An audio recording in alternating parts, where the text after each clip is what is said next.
Hey, quick little technical note about this episode. Due to a little Audacity snafu, our friend Erin, who was in this episode, lost pretty much most of her audio. As a result, I had to cut around that a little bit, and if you notice around 10 minutes in, Erin just kind of disappears. That's why. If you picked this episode to be your first AP Marvel, you sure picked an interesting one. But regardless, I hope you enjoy the conversation. Yep, enjoy.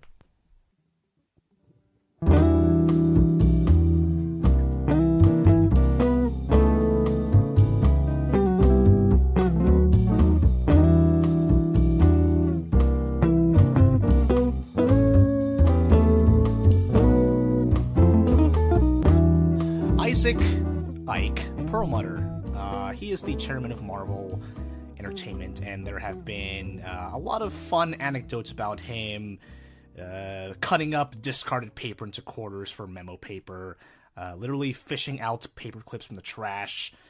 At the Avengers premiere, apparently he really cut the costs on refreshments for the press, so he literally put out a bag of chips, and that was pretty much it.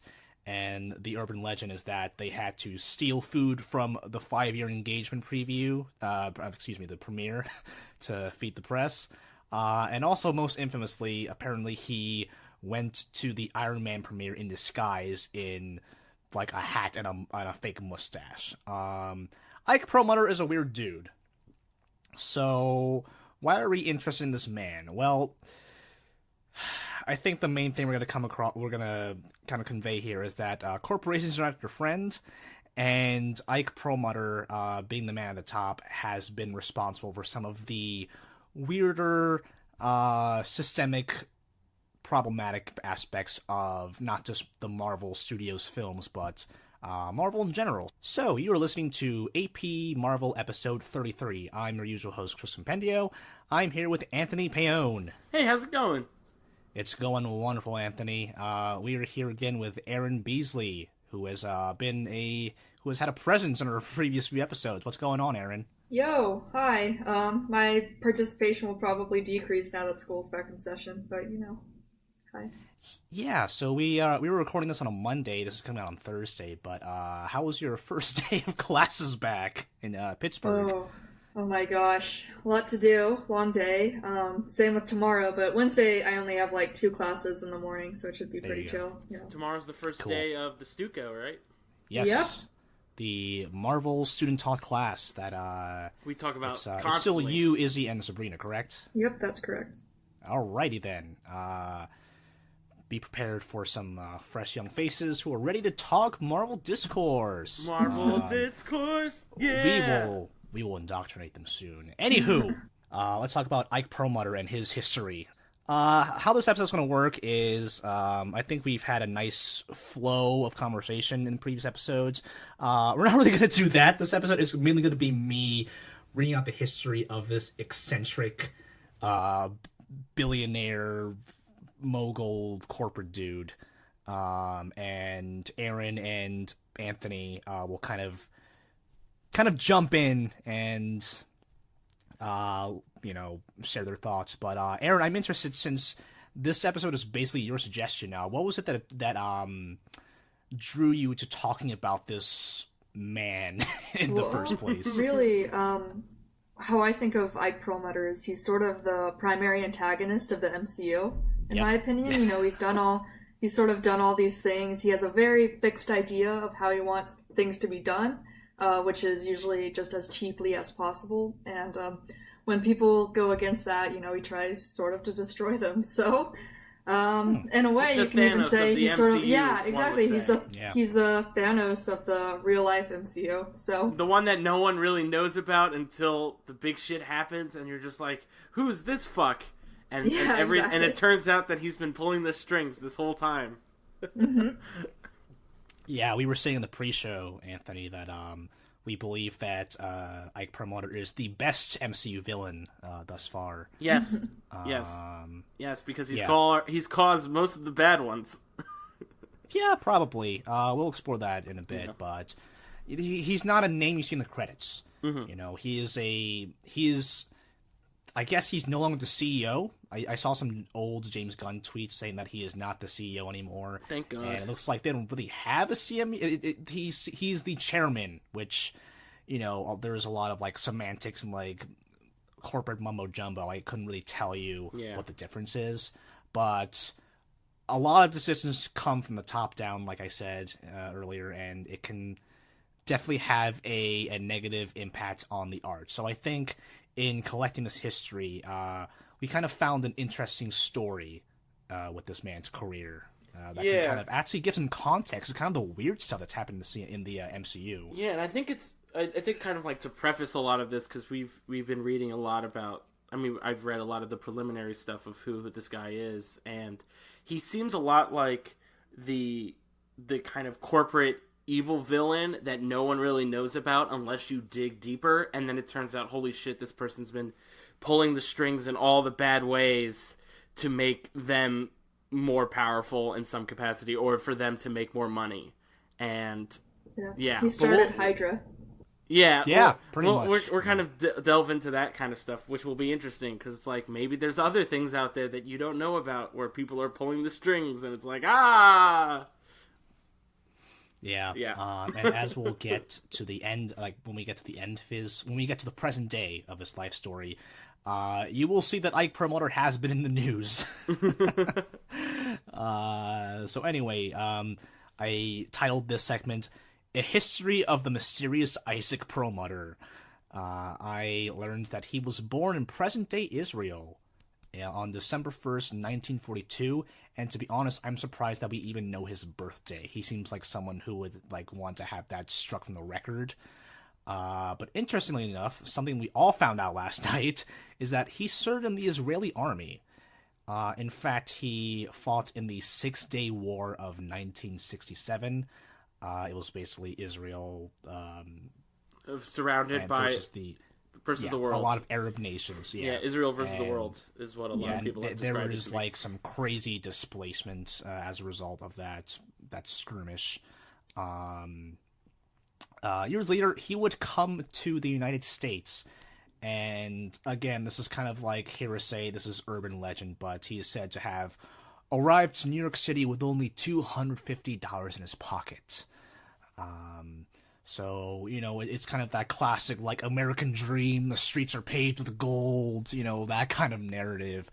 And, you know, he became a self-made man. He was selling in the streets of New York City, and he didn't, like, have a formal education on business, but he taught himself how to be a businessman.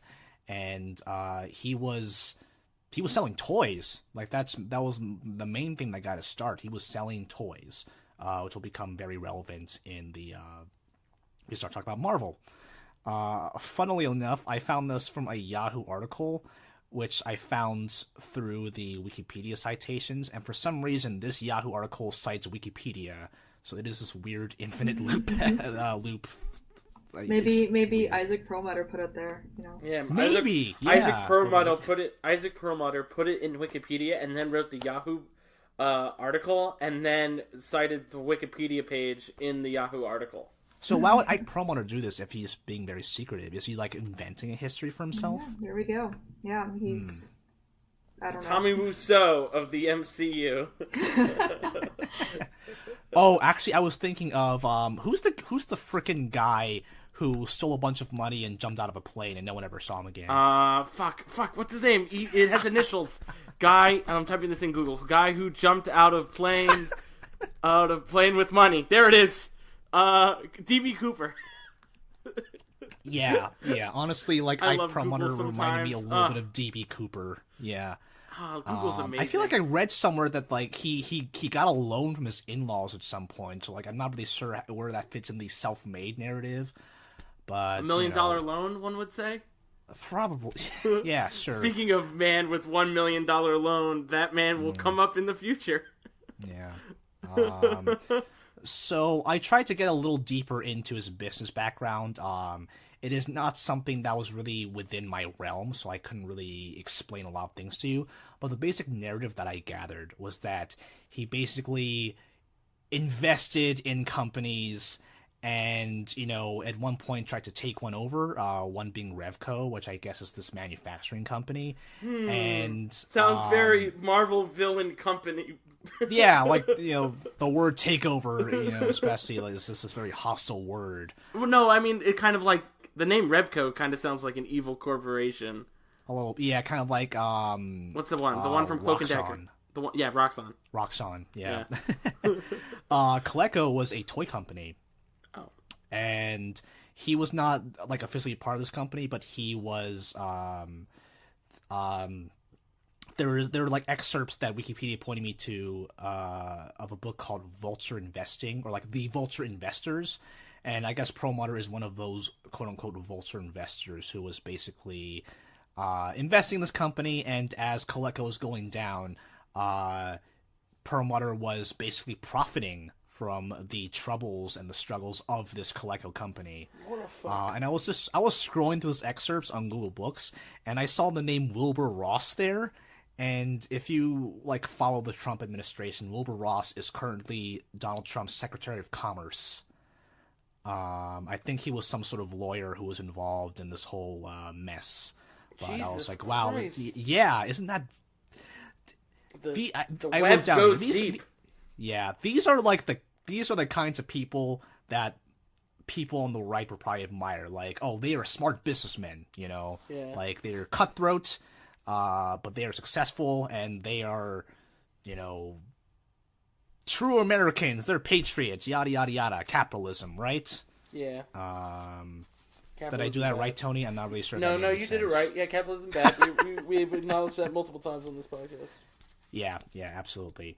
So by 1993, he was on the Marvel board of directors, and this was as a result from a co-venture called Toy Biz. And guess who his partner was? Hypothetical question. Anyone want to say? Well, we're all reading the Google Doc at the same time as you, so Chris, you could say it. That's Avi Arad.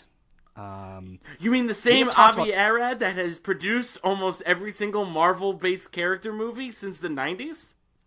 Pretty much. He is the one Whoa. who said, "The kids love Venom." The kids love Venom. The kids love Venom. Shockingly, the kids also love Aquaman. Apparently, the thing with I did not know how intertwined their history was, but I guess at the end of reading this, I was like, this is not surprising at all. Like, these two, are, like, very infamous for being controversial within the fandom. Avi Arad, I think, probably gives a little more of a shit about the characters than Perlmutter does. Mm-hmm.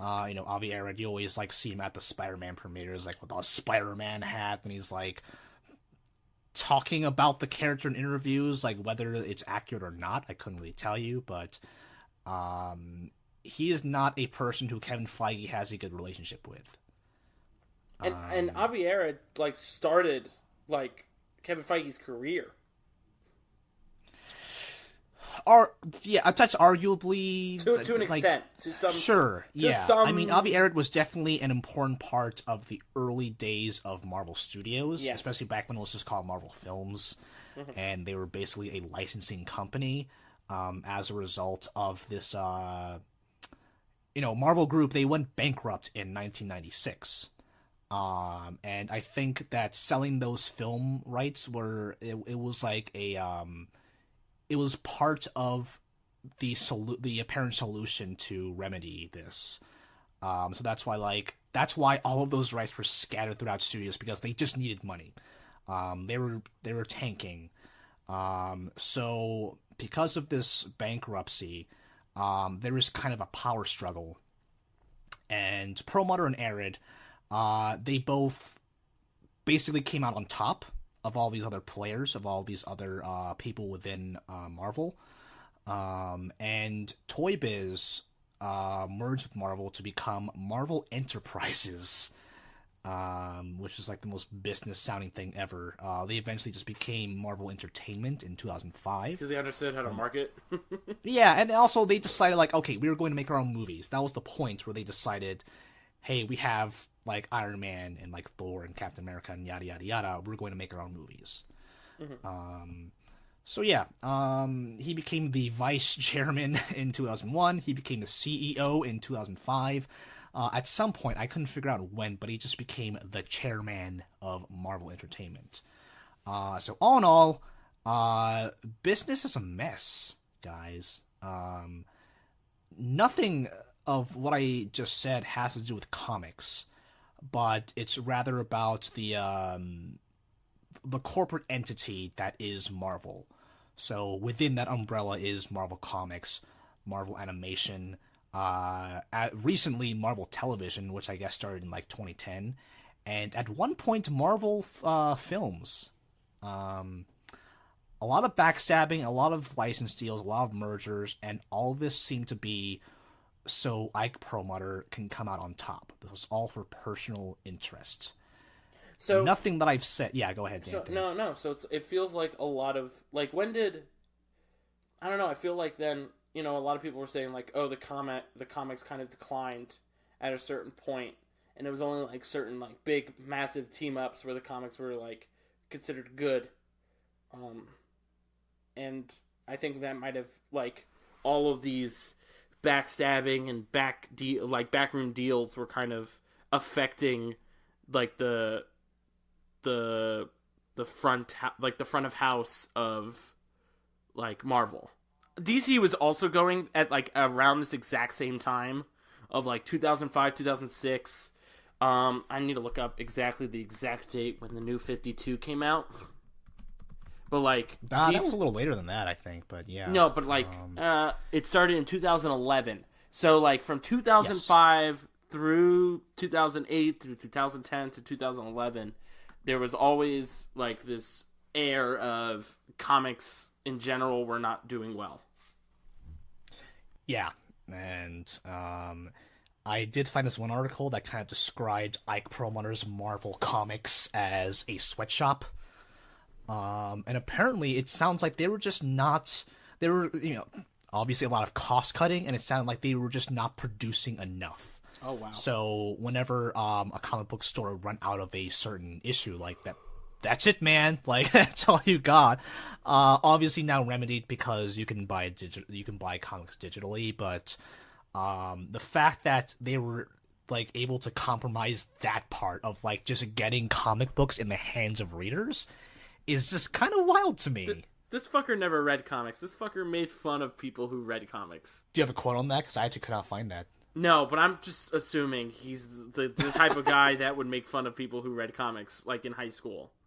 I follow like video game news, and I kind of look at like, oh, this, like, does the CEO of Sony like actually give a shit about PlayStation or? Probably not. The only time I actually see it is probably Nintendo. Yeah. Kaz Hirai of who's CEO last, like he was in charge of PlayStation, so like that guy definitely gives a shit.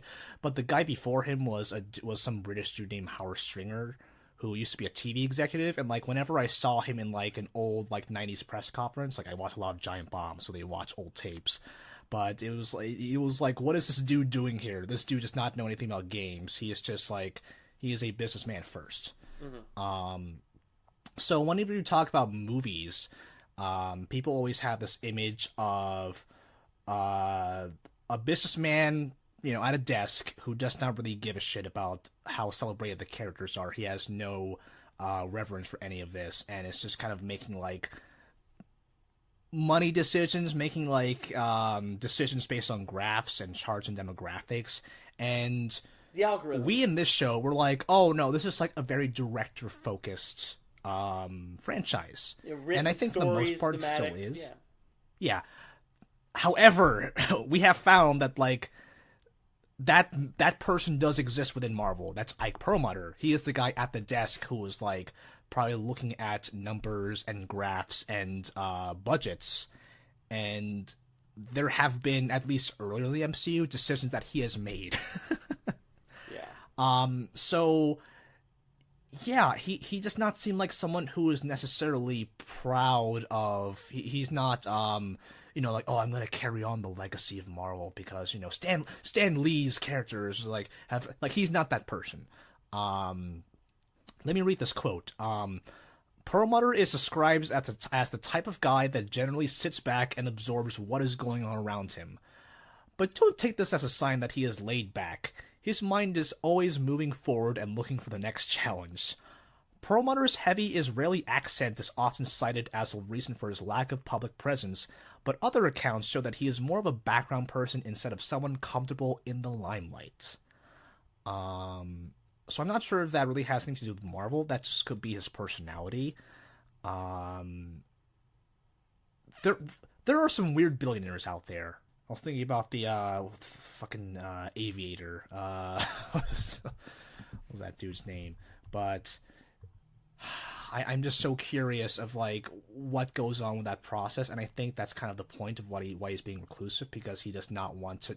He wants to be an enigma, you know. He just wants to serve himself. Howard Hughes. That's what I was looking up. I will be so fascinated to like see the Ike Perlmutter movie, like from humble beginnings to like running one of the big corporations in comics and entertainment. How did he get pushed away from Marvel Studios? So I think this was around 2005. This was kind of around Age of Ultron era, where it sounded like Kevin Feige just said, enough of this guy. Kevin Feige, we know better as a guy who is like who operates in good faith. Like, he is someone who actually cares about these characters. He's always talking about them in interviews. He is not the guy sitting at the desk. He is the guy who is on set. He is like interacting with the filmmakers, with the cast. Yeah, he is out there. Unlike, you know, Erin said that like Ike Perlmutter is not out there. In fact, he's the opposite of out there. They had to sketch. They had to predict what he looks like at this age. They had to sketch him out in this hilarious. I don't want it to spoil that. Article. I wanted to get to that a little bit later. I don't know when you wanted to get to that. I wanted to get that to like kind of like today. He's like, we don't know where he is. The last we heard of him was like 6 or 7 months ago, and no one knows where he is. We kind of know where he is, though. So there were a lot of incidents, I guess. So one such being, he was reportedly, I couldn't really find a good source for this, but apparently he called these 3 African-American women who work at Marvel the help. Oof. Ooh. Yeah. Yikes. Yeah. He has apparently just been a thorn to Kevin Feige's side, where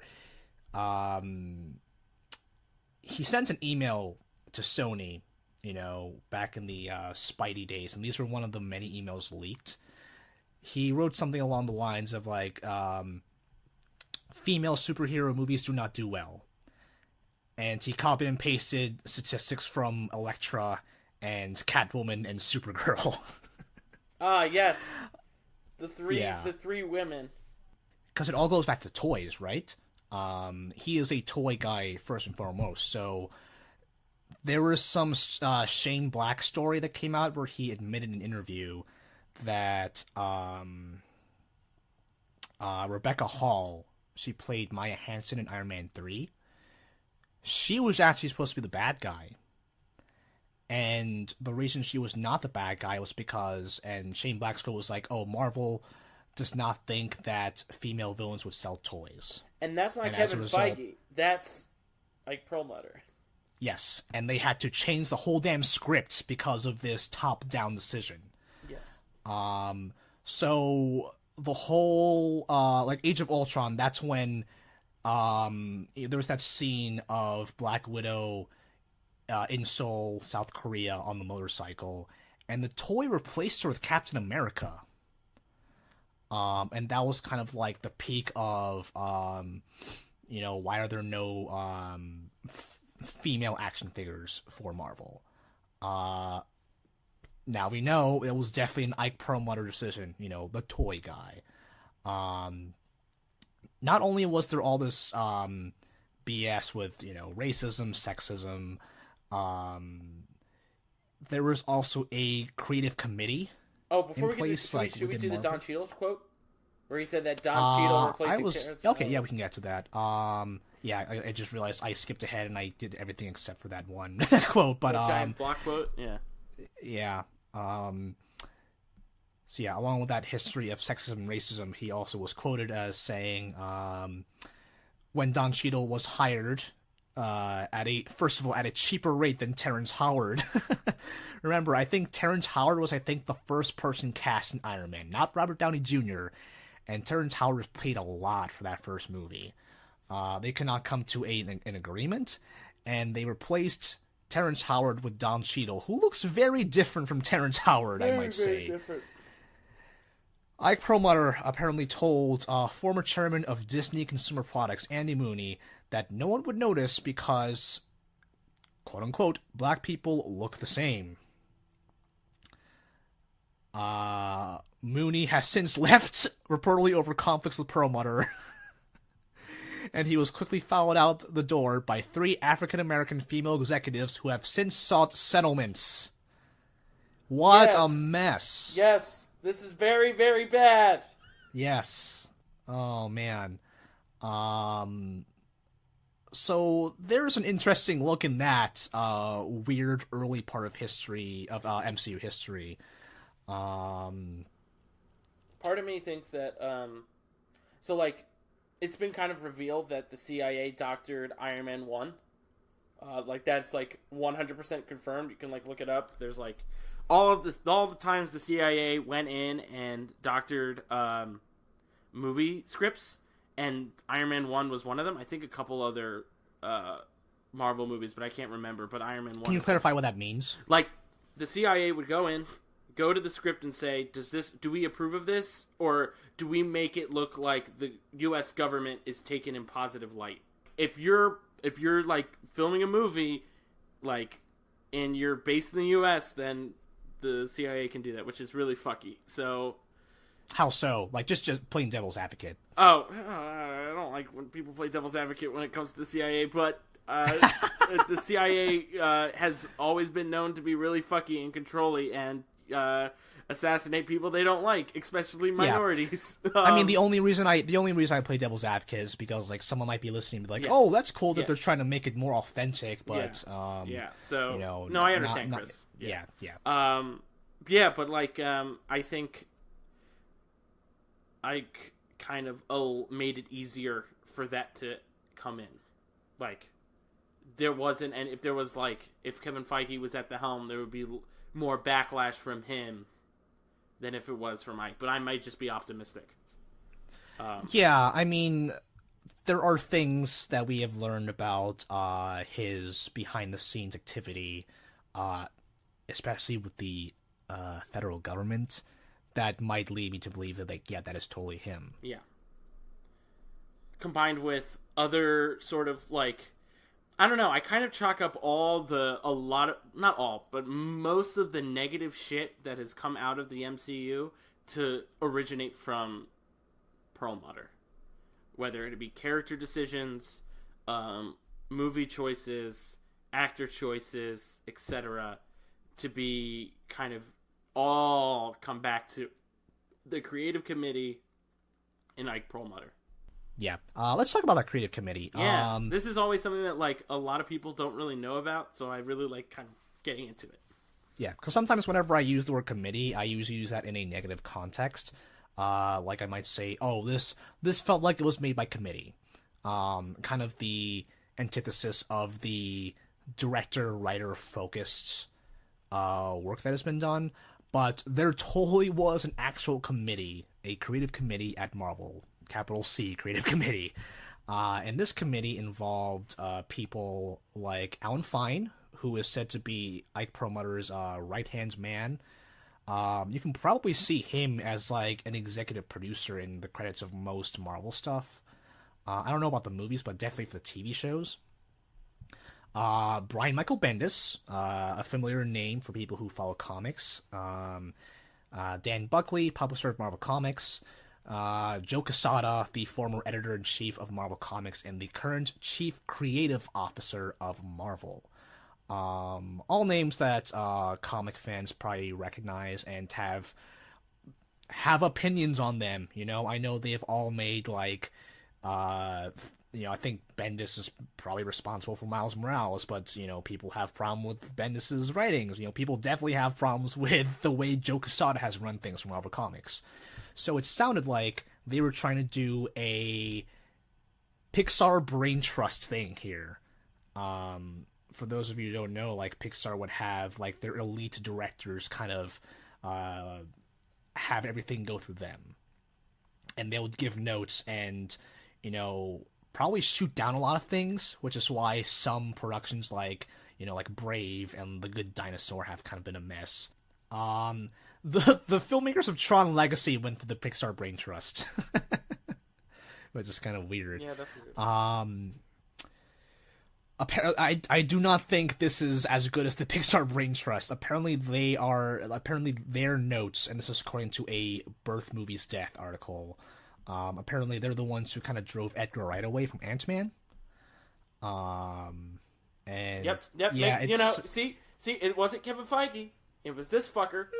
It was this fucker. Possibly, yeah. It was this. Yeah. See, it all comes back to this piece of shit. Everything that so many people talk about with the problems of the MCU all trace back to this fucking piece of human trash. Okay, yeah. Sorry, it's not all, and but like probably a lot of it comes back. Probably, yes. Now, I have just a quick question before we get into the next 2 points that are mentioned. One is highlighted in our little Google Doc. Yeah. When did Ike leave? When did the committee dissolve, and when did Ike leave? This was apparently in I think 2005. Not 2015. Excuse me. 2015. And that is around Age of Ultron era, so it sounds like actually it could have been based on the things I'm 2014. reading, it sounds like Civil War was the first Perlmutter free production. So all right, now I'm getting into full conspiracy theory here, but as we know, and as is discussed through a Marvel leaked email, we realized that Ike Perlmutter was not interested at all in doing Black Panther or Captain Marvel. Yes, that's what people say, and I buy that. Yes, in 2014, after Guardians of the Galaxy. So when was the full scale like introductory, like the El Capitan theater thing where they announced Civil War and they announced Captain Marvel and they announced Black Panther? All these movies that were like basically saying a fuck you to Ike Perlmutter. That was probably, I think that was shortly before Guardians came out, because I remember they already had the logo for Guardians 2, and it wasn't even out yet. No, it was after Guardians came out. It was the fall after Guardians. Yeah, like before or after. I don't remember when, but yeah, I'm gonna look this. It was before Age of Ultron, because they had a clip of Age of Ultron there. Fall. Yeah, so Age of Ultron came out in 2015. Yeah, so this was the fall of 2014. So, and Ike Perlmutter left around 2015. So this kind of all culminates to probably he was leaving at this time. Yeah. And with the committee dissolving, Ike Perlmutter leaving, that laid the groundwork for Feige and co. and whoever else was working at Marvel to say, hey, let's get these characters in. Let's do this. Let's do this right. I'm curious on where Inhumans fits in, because while I could not find anything, any reporting on this, a lot of people speculate that because of the nonsense between Fox and Marvel, where Marvel is basically diminishing the roles of X-Men and Fantastic Four in the comics as a result of Fox having the film rights. People are speculating that the reason why the Inhumans are around is to fill in that gap. Again, I think that's speculation. I don't know if there's any actual factual basis on that. So based upon what some of our inside source, we have some inside sources. I'm not going to reveal anything, but based upon that and what Marvel Entertainment has been talking about and new upcoming comics with the Fantastic Four, which has been like announced, like, hey, we're having new Fantastic Four comics out. We're announcing it to the world. It's like, wow, new Fantastic Four. I wonder why they're announcing new Fantastic Four comics. Isn't it interesting? Yeah. Chris, why don't we talk about how they're having new Fantastic Four comics? That's kind of like cool. Now they are? It's almost like they're kind of advertising for something else coming out after, I don't know, this new Avengers movie that's going to come out. Yeah, we'll see. I just remember, like, when things were still shitty, I mean, they were kind of spreading the Fantastic Four characters around. So for some reason, the Thing was a Guardian of the Galaxy.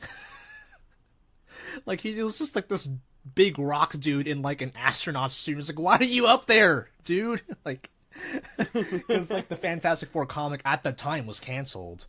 That's such a weird place to put him. Yep.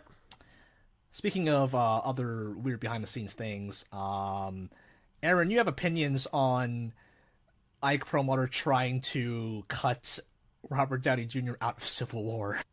If they were to go with that plan, if Perlmutter got his way, I don't think he would care that people would be angry that they, like, they totally bungled the base premise of Civil War, which is Iron Man versus Captain America, but, like, I guess he would save a lot of zeros in the paycheck, and that to me seems like the most extreme version of his stinginess. Knowing how successful not only Civil War was, but like Marvel movies in general are, like they're 10 times as successful as every other franchise or every other movie that comes out. Like every Marvel movie has been a success. For the most part, yeah. Definitely no box office bombs, for sure. Especially at the time they were coming off of Guardians. Yeah, and I guess, like, Age of Ultron, it sounded like Joss Whedon had a miserable experience kind of getting to that post-production phase, and I couldn't tell you if it was Feige or Perlmutter, but regardless of what it was, like, he got the fuck out of there. And shortly, and then, like, Perlmutter was kind of out of the picture around that same time, so I am hesitant to also go into conspiracy mode, but all of that happening at the same time is just too much of a coincidence to me. Like, think about this. The end of Phase 2 was Ant-Man, and Perlmutter left. And then Phase 3 happened. And 95% of Phase 3 is good. Yeah, in our views, yeah. Like better than I would good. say Phase 3, especially starting with Civil War, is the most, and this is going to be a weird phrase, is the most MCU the MCU has ever been. Like, Civil War was a very MCU movie. Like, it was just so full of that but also shit. the most consistent, like, in quality. In my opinion, yeah. I mean, I have enjoyed all of those movies, like, in consecutively. Even like, Doctor Strange, I really enjoy. Like, I watch Doctor Strange sometimes on Netflix. Like, I'll put it on because the colors. I think it was the best streak of movies for sure. Yep. I mean, it's still going. No, well, we'll see how. Like people would argue, like the streak is still going.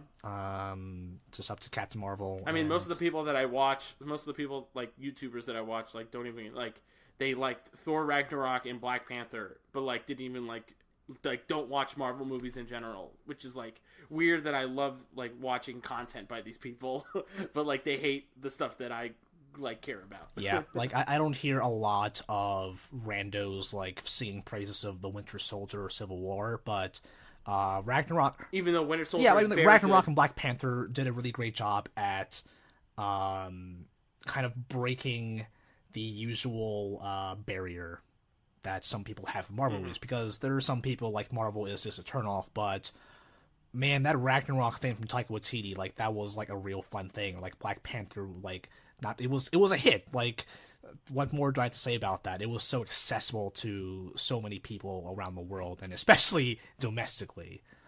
So no, they're refreshing. No Perlmutter in sight there. I mean, I feel like Phase 3 feels a lot more comic booky, you know. I feel like there are fewer compromises now, and I have been so surprised like how far these movies have been going in terms of like just doing weird things with the comics material, you know.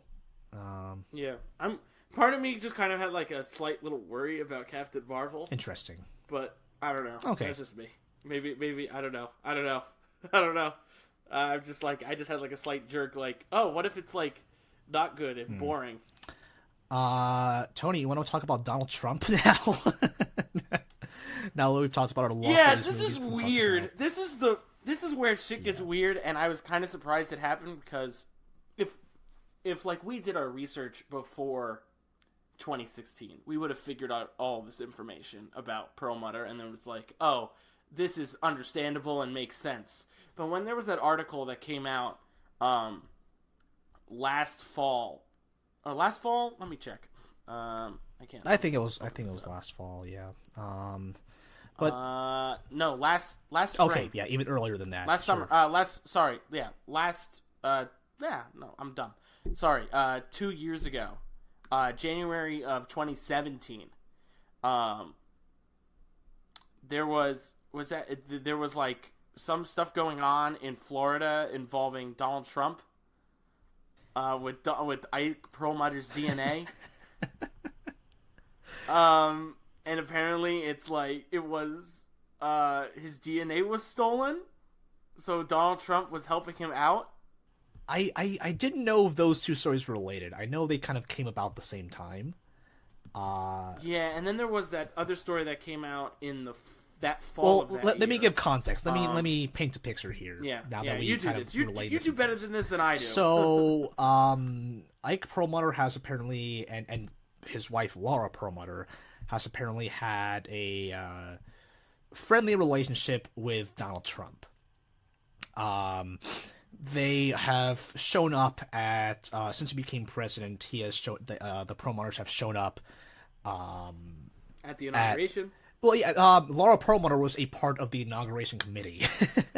So they were at the inauguration, I'm assuming. Yeah, and so it seems to me that the thing that the Perlmutters are focused on are veterans and veterans care. So Perlmutter was at like the signing of some sort of VA related bill. And, you know, usually the tradition is that, you know, Donald, like, the president has all these pens and, like, will sign a thing and then, like, give the pen as, like, a commemoration to, like, the people who were at the signing. So there is a picture of Donald Trump handing Ike Perlmutter a pen when, you know, usually Ike Perlmutter is not in photos because apparently if you capture a photo of him, you'll capture his soul, I guess. I don't know. Is he a vampire Chris, or something? Hey, Chris, yeah. When did Ike Perlmutter fight for the U.S. military? He did not fight for the U.S. military. Then why is he advising on veterans affairs? Shouldn't people be questioning this shit? They are questioning it, in fact, because here's the thing. The Perlmutters go to Mar-a-Lago, and if you're in the United States, you recognize Mar-a-Lago as basically the second White House because it is Donald Trump's resort in Florida. He goes there very often. And the Perlmutters, they switch between, they have residence in New York City, but they also live in Palm Beach. So the Perlmutters often go to Mar-a-Lago, and for some reason, Ike Perlmutter is like one of the many Trump whisperers. He is an informal advisor, and Trump seems to have a lot of those. He does not seem to trust the actual official institutions and positions that are already established. You know, he will usually try to exploit them to his advantage. So you hear a lot of stories about like what he's been doing with his chiefs of staff. Like he tries to get his chief of staff to fire people rather than him. He always kind of goes over the chief of staff's head. And he usually calls up people like who do not work for the White House to ask for advice. I think Tom Barrack, like one of his business friends from back in the day, who does not have a formal role in government, he always calls that guy. So Donald Trump is sketchy at all. Well, yeah, he's really he's obsessed with loyalty. You know, he will only listen to the people who have been at his side for like his entire life. He is the kingpin. Yeah, and like granted, like he will like throw away anyone who does him wrong, like, you know, like Steve Bannon and Michael Cohen more recently are examples of that. Sorry, sloppy Steve Bannon, as he says on Twitter. Now I do want to point out that, in my opinion, I don't necessarily like establishment politics either.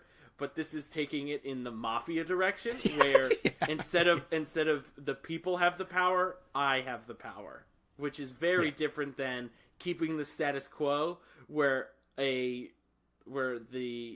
capitalists are in charge. Whereas, instead of the capitalists being in charge, only the very select few of my friends are in charge. Yeah, and I agree with you, Anthony, because like I'm like way not into institutions, but it's the specific people he is talking to. Yes, of course.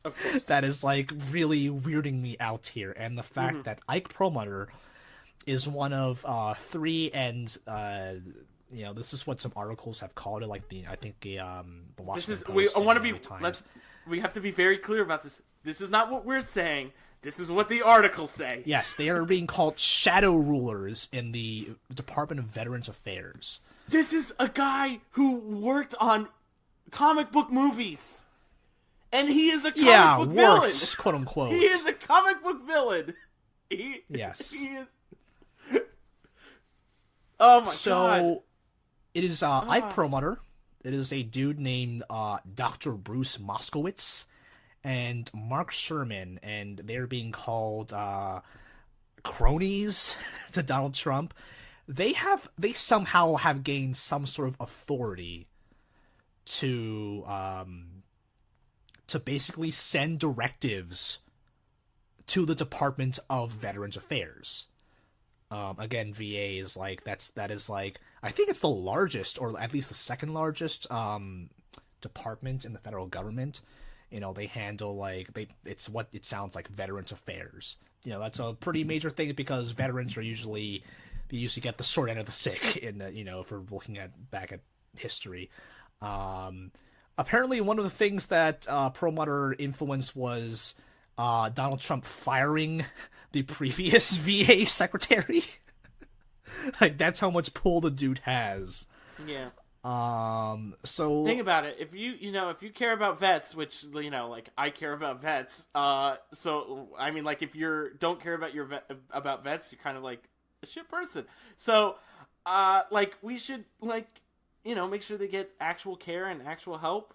And the fact that, you know, you have this fucking shadow ruler, like, in control of, like, who gets money, who doesn't get money, is something that people should be aware about. It's it's a bizarre thing, but when you look at, like, what this administration has been doing, it's just it seems pretty on brand that somehow Ike Perlmutter has gone in Donald Trump's good graces, and now he is a trusted advisor, even though he has, like, no government experience.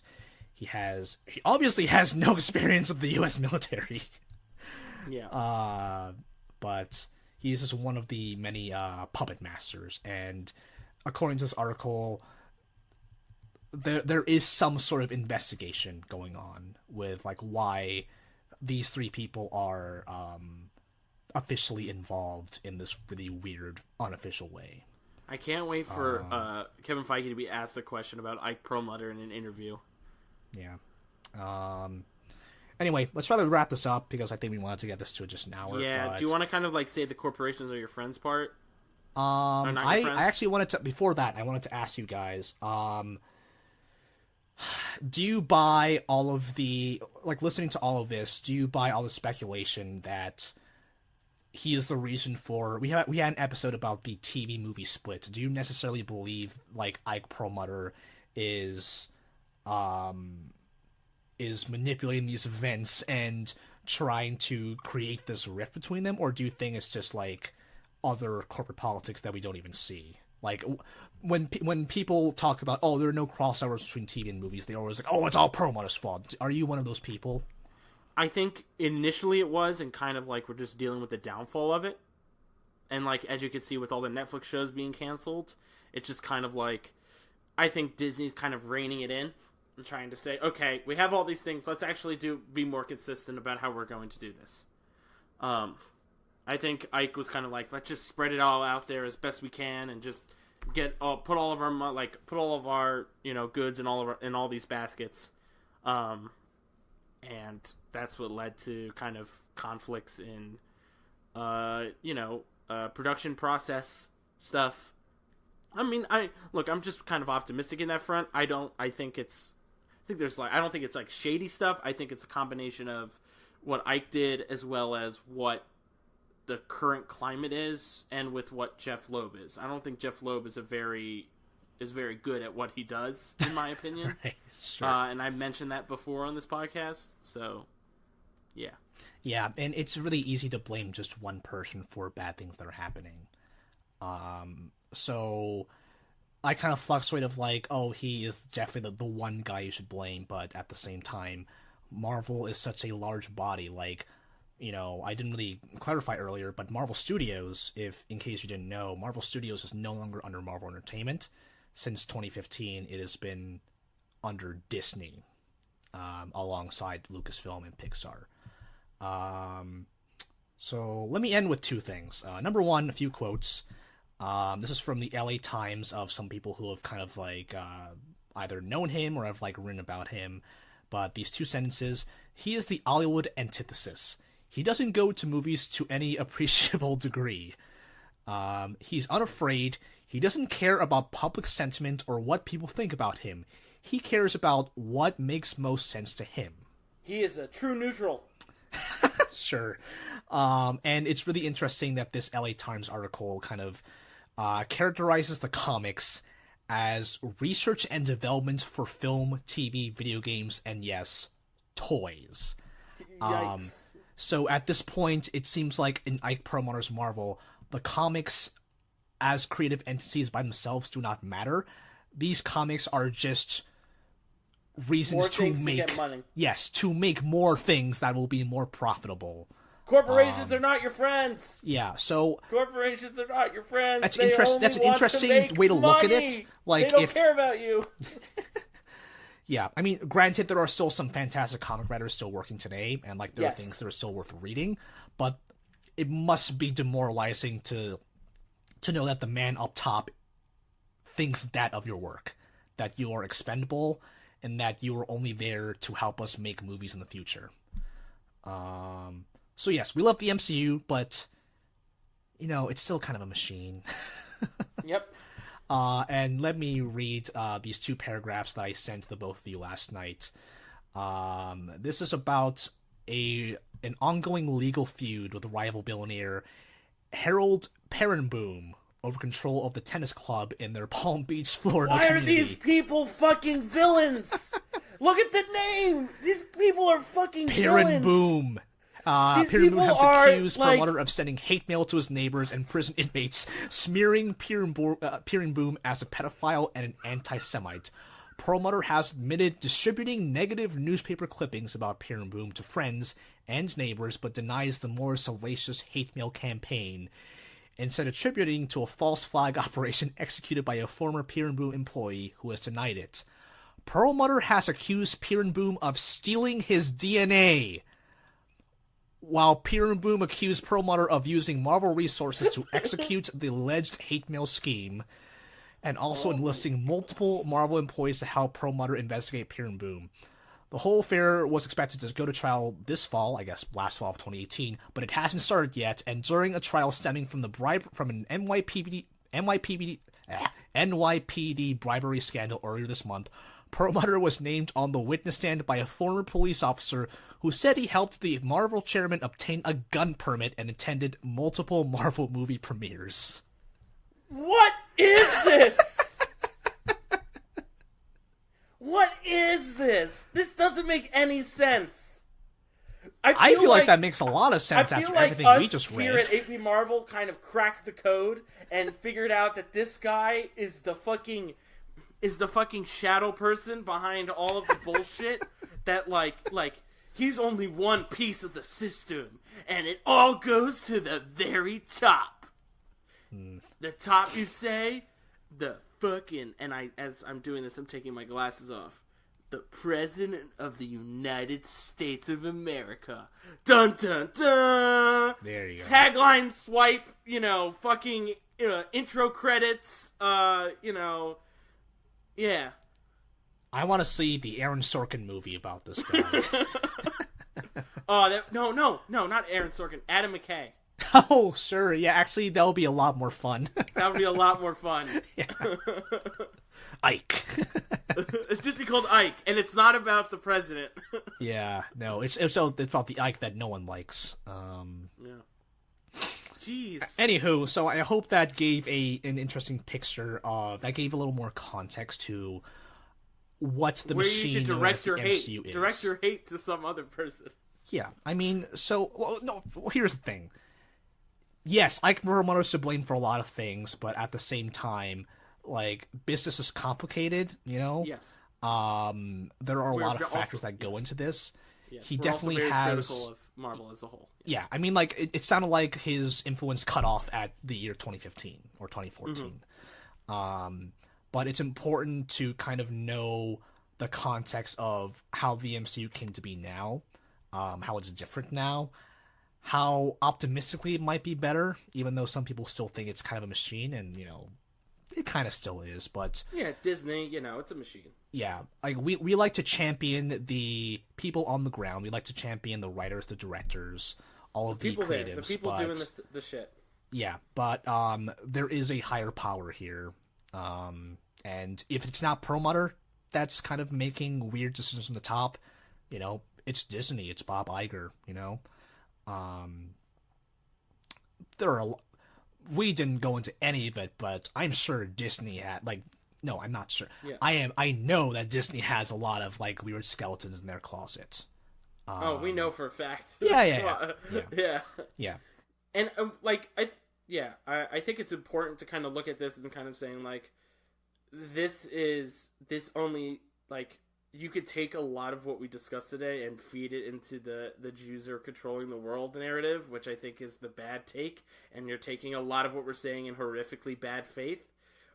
This is a person who is horrible and horrific, and and to apply this to kind of that narrative is horrible, and if you do that, I will find you and I will say really bad things about you on the internet. Yeah, it's he's a weird person for sure. It's just, god damn it. And this will be somewhat entertaining because at the end, these are just movies, we enjoy them as pieces of art while also being wary of the crazy corporate nonsense that goes into making them. The thing that makes it less funny is that he is whispering in the ears of the most powerful person on earth. So keep that in mind. Anthony Peon, where can people find you on Twitter? You can find me at the Pizza Taco. On Twitter. Yeah, talk to me. I share a lot of things. I talk a lot of talk. It's fun. I am on Compenderizer. I forgot to plug my own social media last week. Oh no, what will they ever do? Oh no, they'll never find me now, even though it's in the show notes. You can subscribe to AP Marvel on Apple Podcasts, Google Podcasts, Spotify, YouTube.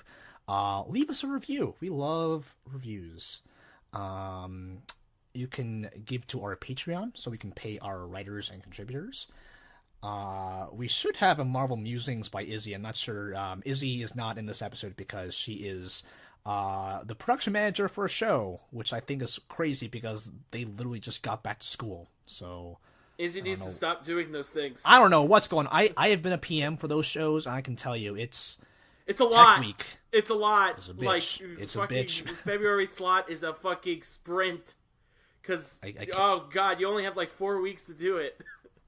How's a Tech Week for February slot in January? Izzy, Anywho, you can't keep doing this. You're gonna burn out. We'll talk to her about that. But anyway, you can also follow our Medium I know, blog. but Izzy will listen to this at some point, so I want to just say that we care about you and love you and respect you, so we just want to make sure that you're okay. Yeah. We're a family here at AP Marvel. We're an APM fam. Follow us on Medium. Join our Discord server, and you can talk about all of the fun politics and social issues, or just Marvel in general, in that Discord server. Thanks to Charles Villanueva for the graphics. Thanks to Steve Malder for the music. And we're off. We're actually going to record another episode about Loki in a few days, but that'll come out a week from today. So thanks for being with us. We'll see you next time.